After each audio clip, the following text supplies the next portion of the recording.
Hello everyone, I'm here to discuss the most important current affairs of today. So without further ado, let's begin. Our first topic of today is that the Rafale jet deal is being probed by France. So now, the Congress party, which is the largest opposition party, has called for a joint parliamentary committee to investigate into the deal. So let us have a look at the joint parliamentary committee. A joint parliamentary committee is set up to examine a particular bill presented before the parliament, or for the purpose of investigating cases of financial irregularities in any government activity. The JPC is an ad hoc body. That means it is set up for a given period of time and then it is dissolved. Now let us have a look at the composition of JPC. In order to set up a JPC, a motion is passed in one house and supported by the other house. So the house is not specified. Basically, it can originate in either house of the parliament. The committee's members are decided by the parliament. The number of members can vary. There are twice as many Lok Sabha members as the Rajya Sabha members. Then the powers and functions of JPC. A JPC is authorized to collect evidence in oral or written form or demand documents in connection with the matter.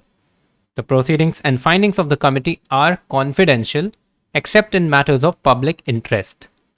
The government can take the decision to withhold a document if it is considered prejudicial to the safety or interest of the state. The speaker has the final word in case of a dispute over calling for evidence. The committee can invite interested parties for inquiry and summon people to appear before it. The committee gets disbanded following the submission of its report to the parliament. The next article is a guideline by the Ministry of Health and Family Welfare to pregnant women, and they have asked them to make an informed choice about taking a COVID-19 vaccine. The guidelines are based on the recommendation of the National Technical Advisory Group on Immunization. So the name is self-explanatory. Here the term informed choice basically means, in medical terms, that knowing about the pros as well as the cons of the vaccine and then getting administered. The next article says that China has become malaria free.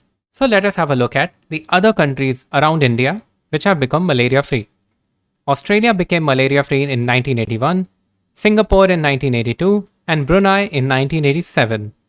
China has become the first country in Western Pacific in the last 30 years to have become free of malaria. The article goes on to talk about the 523 project, which began in 1967 in China. It led to the discovery of artemisinin in 1970s. Artemisinin is basically the best drug which is available against malaria till date. Then the article talks about how in 2003, China got the help of Global Fund to fight AIDS, TB and malaria, and how it has contributed to the elimination of malaria in China. Then the article talks about the 137 strategy. It basically means 1 day to report the diagnosis, 3 days to determine the spread, and 7 days to contain the spread. Let us look at malaria in detail. Malaria is a life-threatening mosquito-borne disease caused by Plasmodium parasites. It is predominantly found in the tropical and subtropical areas of Africa, South America, as well as Asia. The parasites is spread through the bites of infected female Anopheles mosquitoes. After entering the human body, parasites initially multiply within the liver cells and then attack the RBCs or the red blood cells, resulting in their rupture. There are 5 parasite species that cause malaria in humans, and 2 of these species, the Plasmodium falciparum and the Plasmodium vivax, pose the greatest threat. The symptoms of malaria include fever and flu-like illness, including shaking chills, headache, muscle aches, and tiredness. Malaria is both preventable as well as curable. The World Malaria Day is observed on 25th of April every year. In 2021, the theme is Reaching the Zero Malaria Target.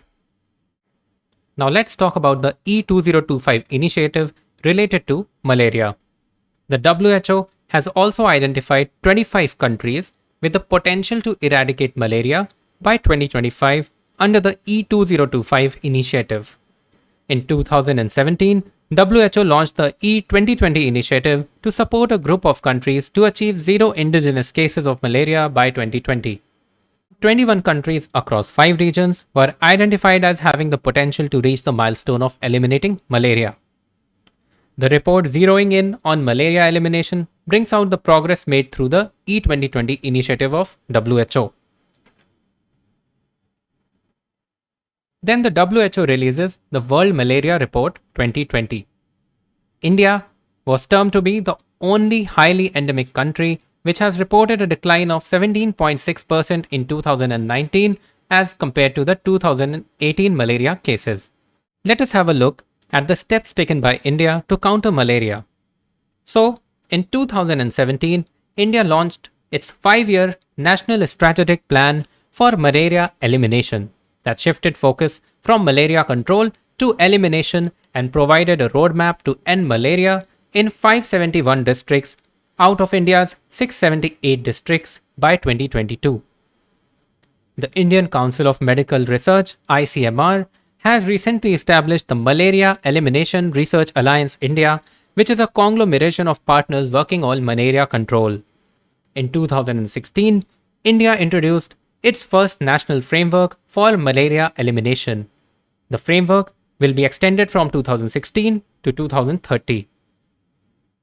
Also, in 2019, the Government of India increased funding by more than 25% for the National Vector-Borne Disease Control Program and increased support as a donor to the global funds to fight AIDS, tuberculosis, and malaria. The next article talks about the discovery of new source of gravitational waves. This has been discussed in an earlier current affairs. The link is given in the description below. The next article talks about the differences between social structures of Asian and African elephants. So these are some key points of the research which is mentioned in the article. Asian elephants generally do not move in mixed groups. They travel long distances when in musth state, that is a highly excited state due to the increased testosterone levels, to find females. When they do meet, the males check, and sometimes it is the other way around, that is the females check, the fertility and identity of the elephant. It rarely leads to mating. Sometimes the male just feeds along the female and then leaves. The male Asian elephants only spend about 12% of their lifetime in all male groups, as compared to 30 to 60% by African savanna elephants. In African savanna elephant population, young males seem to prefer older males for social learning. Asian elephants, on the other hand, spend a greater portion of time associating with females when young. For older males, equal time in each activity is given. In the study, the 15 to 30-year-old elephants was considered to be young. The field data from 2019 to 14, based on observations made at the Nagarhole and Bandipur National Parks of Karnataka, were taken into account. The next article talks about the ICRA's, which is a rating agency, recommendations recently given about the cutting of cess levied by centre to ease the high fuel prices. The article says that the price of petrol in national capital of Delhi includes 58% of taxes which are levied by the centre as well as the states. Out of that, nearly 33% goes to the centre. The article mentions that even the RBI had highlighted in June, after the CPI breached the 6% mark and became 6.3% for May, that the government needs to ease the cess, the excise duties and the taxes, and thus reduce the pressure due to the rising fuel prices on the input cost. The next article mentions that OPEC Plus wants to reach a consensus on the output of oil. So first let us read about OPEC and OPEC Plus, then we'll come back to what the article is all about. OPEC, or the Organization of the Petroleum Exporting Countries, refers to a group of 13 of the world's major oil exporting countries of the world. OPEC was founded in 1960 to coordinate the petroleum policies of its members and to provide member states with technical and economic aid. The organization was established in 1960 by its founding members Iran, Iraq, Kuwait, Saudi Arabia, and Venezuela. The headquarters of the organization are in Vienna, that is, Austria. So on this map, you can see the OPEC countries. So apart from the 5 founding members, these were the countries that joined the OPEC. But Ecuador, Qatar, and Indonesia left the organization. It is notable that some of the world's largest oil producers like Russia, China, and the US are not a part of OPEC, so this point needs to be remembered.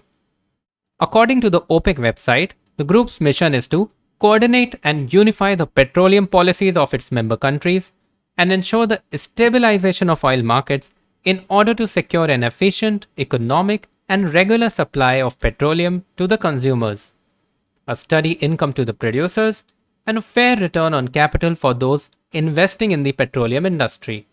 The OPEC Plus is actually an alliance between the OPEC countries with the non-OPEC oil producing countries, or rather the oil exporting nations.